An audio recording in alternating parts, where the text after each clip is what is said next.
Aristotle thought your brain was a radiator. Not literally, he didn't have radiators, but this genius who tutored Alexander the Great and basically invented logic believed that wrinkled mass of tissue in your skull served one purpose: cooling your blood. All the real action, thinking, feeling, remembering, happened in your heart. Your brain, just biological air conditioning. This wasn't some random opinion from a fringe philosopher. Aristotle founded the Lyceum, systematized ethics, and dominated European thought for 2,000 years. Yet he was spectacularly wrong about the very organ that made his brilliance possible. Here's the thing, this isn't just ancient weirdness. The Greek confusion about consciousness reveals something unsettling about knowledge itself, how confidently we can be wrong about the most basic questions. For centuries, brilliant minds debated whether thoughts came from hearts, livers, or diaphragms. They dismissed the brain as glorified plumbing. Their logic wasn't stupid. Given what they could observe, it made perfect sense. But it shows how our deepest assumptions, the ones we never question, can blind us completely. We're still speaking their mistakes. When you learn by heart or call someone heartless, you're channeling medieval interpretations of Greek psychology. Gutsy courage? That's from theories that put emotions in your intestines. Even brain itself has a bizarre etymology that reveals how long we misunderstood what it does. Today we'll trace this intellectual journey from Bronze Age confusion to Renaissance revelation. Not just what the Greeks thought about consciousness, but why they thought it, and what their spectacular wrongness teaches us about being human. Let's start with the word brain itself, because it's weirder than you'd think. Brain comes from Old English bragen, connecting to Proto-Germanic bragnum. But here's the strange part, the root meaning has nothing to do with thinking, it's about breaking, cracking. The same root gives us break and breach. Think about that. Early humans named this organ based on how they encountered it, through trauma, death, butchering. They saw grey matter spilling from split skulls and thought, broken stuff. In many languages, brain and marrow are the same word. Both were just things you found inside bones when they cracked open. This etymology is crucial. For most of human history, people met brains as evidence of violence, not consciousness. No wonder they missed the connection. But the Greeks weren't just working with traumatic glimpses, they were systematic observers, and what they observed led them logically away from the brain. Picture yourself dissecting a human body in 400 BCE. The heart, obviously alive. It beats, it's warm, it stops, and you die instantly. Cut it open and blood pours out. The same blood that carries life everywhere. The brain, cold, soft, apparently dead. No beating, no heat, no dramatic bleeding. Damage it and, well, the effects might not be obvious. Alcmaeon of Croton actually got it right around 500 BCE. He dissected bodies, noticed that brain damage affected perception, and concluded the brain controlled thought. But his insight drowned in more influential voices who found the heart theory compelling.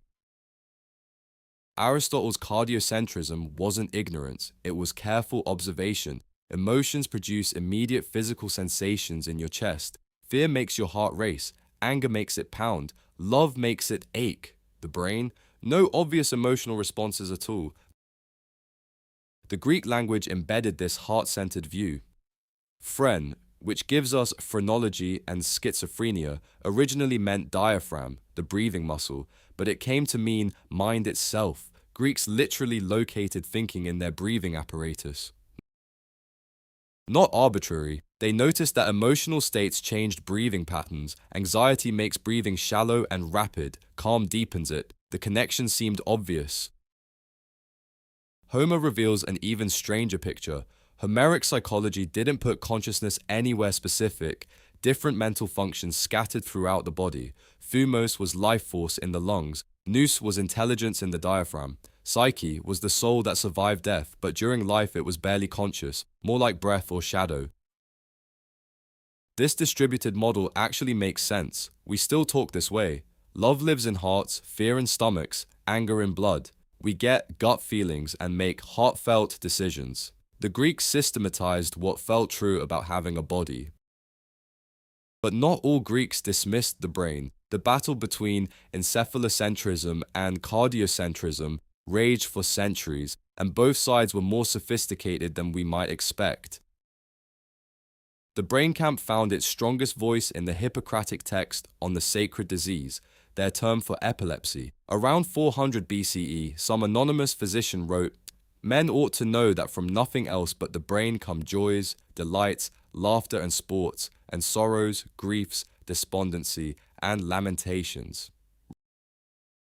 Remarkably modern, this author understood that mental illness, personality changes, cognitive problems, all brain dysfunction. But notice how forcefully he had to argue. The fact that he felt compelled to make this case tells us most people believed consciousness lived elsewhere.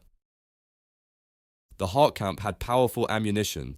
Aristotle observed that you could cut brain tissue without causing pain, while touching the heart was agony. The brain seemed bloodless and cold. The heart was hot and full of life-giving blood. Most convincingly, simple animals functioned fine with minimal brains, but nothing survived without a heart. Aristotle's observations were accurate. He correctly noted that hearts develop first in embryos and stop last at death. Blood vessels radiated from hearts to everywhere, creating obvious command networks. Brain blood supply was less visible, and nervous system connections were invisible without microscopes. But there's a deeper issue here. This wasn't just anatomy, it was about the soul itself. For Aristotle, souls weren't ghostly substances but organizing principles of living bodies. Different soul types, nutritive, sensitive, rational, corresponded to life complexity. Plants had nutritive souls, animals added sensitive souls, humans possessed all three. This framework made hearts seem like obvious soul headquarters. They were clearly connected to life itself. Stop the heart, all soul functions ceased immediately, damage the brain and, effects might be subtle, delayed, or misattributed. The Stoics complicated things by locating consciousness in pneuma, breath or air flowing through the body. They thought this pneuma was manufactured in hearts and distributed through arteries. Mental illness resulted from pneumatic disturbances. This theory influenced medicine for centuries because breathing exercises, diet, and physical activity obviously affected mental states.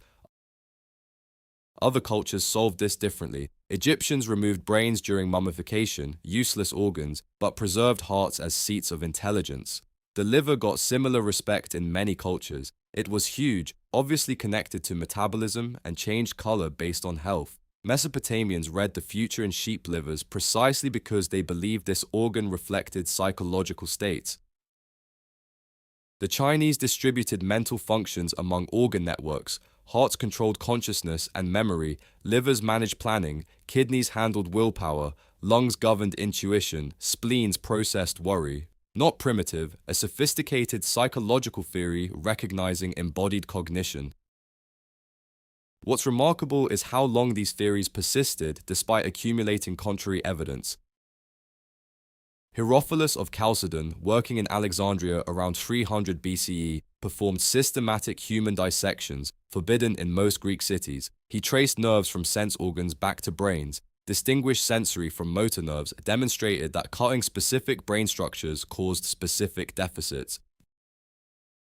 Erasistratus went further. He noticed human brains had more folds than animal brains, theorized these convolutions related to intelligence. He described brain ventricles and proposed they contained pneuma psychikon, psychic air carrying thoughts throughout the body, remarkably close to our understanding of cerebrospinal fluid and neural networks. But Aristotle's authority was so enormous that even anatomical discoveries couldn't dislodge cardiocentrism. Galen tried splitting the difference in the 2nd century CE. He accepted that brains controlled sensation and movement, but insisted hearts remained seats of emotion and livers controlled nutrition. This compromise satisfied no one and confused everyone. The persistence of heart theories reveals something profound about how knowledge develops and gets stuck. Aristotle's cardiocentrism wasn't just theory, it became worldview. Hearts were hot and active like the sun, brains cold and passive like the moon. Emotions were literally motions of hearts stirring blood and animating bodies. This created poetic, coherent systems that felt true even when observations contradicted them. Medieval Islamic scholars preserved and extended Greek anatomical knowledge, but they too struggled with Aristotelian authority. Not until Renaissance systematic dissection finally demolished old theories, and even then, implications took centuries to sink in. The real breakthrough came from understanding that the brain's apparent inactivity was actually its most sophisticated feature. Unlike the heart's simple pumping or liver's chemical processing, brain work is mostly electrical and invisible. Its coldness reflects incredible efficiency, only 20% of body energy while performing computations dwarfing our most powerful computers. Its lack of pain sensation exists precisely because it needs self-monitoring without self-distraction. But perhaps the most important lesson is how our language still carries old theories. We learn by heart because medieval Europeans inherited Aristotelian psychology through Arabic translations, someone heartless or cold-hearted because we still associate emotion with cardiac activity, gutsy courage because Greeks located bravery in digestive systems. We rack our brains because we inherited Germanic metaphors about breaking and cracking. These aren't just linguistic fossils, they shape how we think about thinking. Brainy or cerebral often implies cold, calculating, emotionally disconnected. Heartfelt decisions privilege emotion over analysis. The ancient mind-body problem persists in everyday speech, centuries after neuroscience proved all mental activity emerges from neural activity. Standing in modern neuroscience labs surrounded by fMRI machines and electron microscopes, it's tempting to feel superior to Greeks who thought brains were radiators. But their mistake wasn't stupidity, it was the inevitable result of trying to understand consciousness from outside, using only naked eyes and simple tools. They asked the right questions with the wrong equipment. Their answers reveal as much about knowledge itself as about minds. We're still making similar mistakes. We've located consciousness in brains, but we don't understand how electrical activity becomes subjective experience. We can map neural networks, but can't explain why there's something it's like to be conscious rather than nothing at all. The Greeks were wrong about where consciousness lives, but they grappled with the same mystery that puzzles us today. How does matter give rise to mind? Their hearts were in the right place, even if their brains weren't.